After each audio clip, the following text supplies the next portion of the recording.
Jessica Vasquez drives 1 hour twice a day so her children Maya and Mateo can attend the close-knit cathedral school at St. Mary in the heart of downtown Austin. Welcome to school. I'm happy to see you. Come on in. Come on in. There are many low-income parents who send their children to St. Mary's. They value a religious education and would welcome extra help from the state to pay tuition. I want my children to be loving, compassionate, caring people that, in the future they can learn to reason not only with their mind but with their heart. We're going to practice one more time. Catholic schools would be among the private and charter schools in our state that would benefit if taxpayer money is set aside to help parents pay tuition and other education costs. Texas Catholic leaders, along with other advocates in the school choice movement, say they'd work to ensure families in need are first in line. I know in other states there have been issues with things like accreditation and prioritization of the poor. So how do you make sure that that doesn't happen in Texas? If you put it in the bill, it will be followed because it's the law. Most of the legislators who are supporting this bill are financially conservative, fiscally conservative, and they don't want to see this become a coupon book for the rich. They want to make sure that you're providing access to people who don't have it otherwise and couldn't afford it on their own. That's the same sentiment expressed by State Representative Brad Buckley, who leads the House Public Education Committee. We caught up with Representative Buckley as he took a tour of a private school for children with special needs in Killeen, where he says parents would benefit from state money to help pay tuition. But he's quick to point out his wife, mother, and grandmother were all public school teachers, and he still believes in public schools. That's the part I think that was really so disheartening, was this feeling that, if parents had a choice, they would flee their public schools. And I just reject that. I just know that's not true. But if your kids aren't learning or the environment isn't right for your kid, why in the world would we not give parents an option? Vouchers in the form of education savings accounts were Governor Abbott's top priority during the last legislative session in 2023. But a rare coalition of small-town Republicans and Democrats were able to defeat a bill that would have given parents around $10,500 per child to pay for private school tuition, tutoring, transportation, and other education-related expenses. More than 5 million children attend public schools in Texas. School districts receive funding based on their average daily attendance.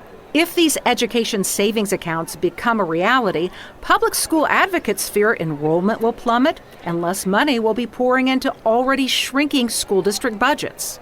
But Buckley insists no more than 6 to 7% of students would take advantage of them.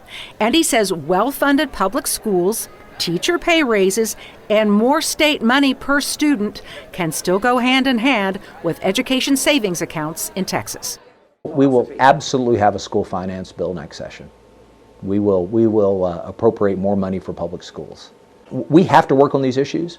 Our public schools, they need the resources.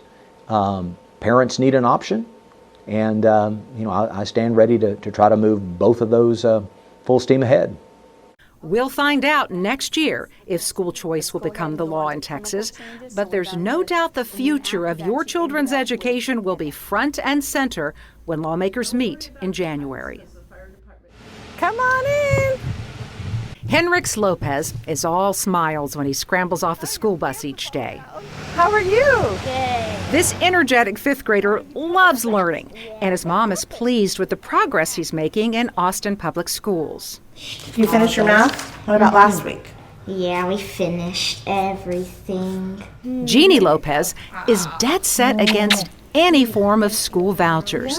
In 2020, this mother of three and her family moved to Austin from Indiana, a state where vouchers have been in place for more than a decade. So you had to be in a poorly rated school, you had to be low income to qualify for the voucher.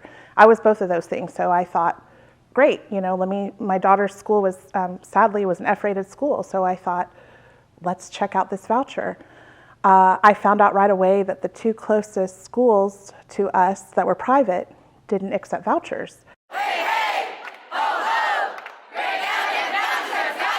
Lopez joined the chorus of protests against approving school vouchers during the last Texas legislative session. She even testified at a state capitol hearing on the issue this summer. Jeannie is fighting vouchers because she says as school choice expanded in Indiana and more families became eligible, public schools suffered, losing teachers, students, and resources. I just realized that it was not an equitable system, and it doesn't give parents choice, and it hurts the schools, and it hurts the kids. Austin State Representative James Tallarico is a current member of the powerful House Public Education Committee, where any new voucher bill would go first. Across the country, voucher programs disproportionately help wealthy families who are already sending their kids to private school.